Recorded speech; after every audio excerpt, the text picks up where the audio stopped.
Ayun mga kanats, welcome to my new. Dito tayo ngayon sa isang park. Ito niya tawag na high park kasi mapapapahay ka sa ganda ng beauty. Dito mga kanats, pag during the cherry blossom, ito cherry yan mga kanats, yan cherry, yan cherry yan. Nakikita mo dyan mga kanats, ang ganda ng mga bulaklak. So ayan o, kikita mo yung mga kanats. So ayan o, yan cherry yan. So babalikan natin itong mga kanats pag ano. Ayan o, cherry o. Ayan cherry yan. Ayan cherry yan. Pag cherry blossom mga kanats, napakaganda. Sobrang ganda rin. Sarap tambayan dito mga kanats. Talagang nakakamangha to. Para tong mga nuts, yung Encantadia. Napakaganda tingnan at dinadayo to ng milyon-milyong katao. So yan, ito yung ito yung pag pag wala ng lumalabas na yung mga cherry. Ayan makikita ko sa inyo ayan bunga niyo. Babalikan na naman natin ito mga kanats, yung pag pag ang tawag dito yung sa mga kanats ba, malaki na makakain. Ang tanong dyan, kung hindi pa mamitas dyan, di ba cherry ang ganda pamimitas. Tsaka hindi lang cherry ang dito, ang ganda ng kanats.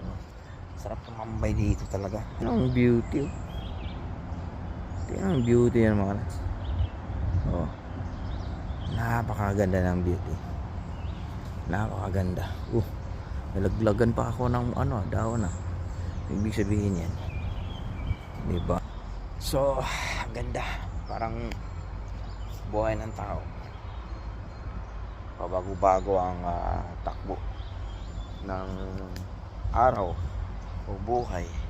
Kung merong kumpleto ka na, minsan nababago pa rin dahil may mga bagay na hindi mo alam. So ang pinaka-importante mga kanats, na-enjoy mo ang buhay. Yan ang dapat mong ni-enjoy mo ang buhay mo. Hindi yung puro ka na lang sikap na sikap tapos hindi mo na-enjoy. So pangit yun, napakapangit yun so habang kanats, enjoy natin. Kaya ito, ang ganda dito kamambay. Sarap tambayan dito mga kanats. Dapat mag-relax kaya paminsan-minsan kahit mag-isa ka lang. Dapat tingnan mo yung mga tawag dito, paligid. Nasa paligid mo kung anong meron. Hindi lang nakapokus ka lang kung anong mangyayari kinabukasan, anong mangyayari kung wala na ganyan. So minsan take time to relax. Dapat mag-relax ka mga kanats. Kasi ang pag-relax, isang healing yan mga kanats sa mental health mo. Diba? Napakaganda ng atmosphere dito. Sarap tumambay dito. Kahit mag-isa ka lang. Ang ambience, maririnig mo mga huni ng ibon. Huni ng ibon at ang tawag dito mga sigaw ng mga tao na nagja-jogging, at mga madalas dito mga nasa yung mga birds enthusiast na marami kasing ibon dito maraming ibon dito na makikita rin. Ayan, narinig mo yung ibon.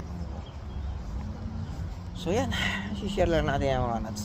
Minsan kailangan mo mag-isa, kailangan mo mag-relax, kailangan mo huwag ka magpapadala ng pressure mga nuts. Gaya ni Sir Given Kapinpen, di ba? Na pressure masyado, daming iniisip na overthink.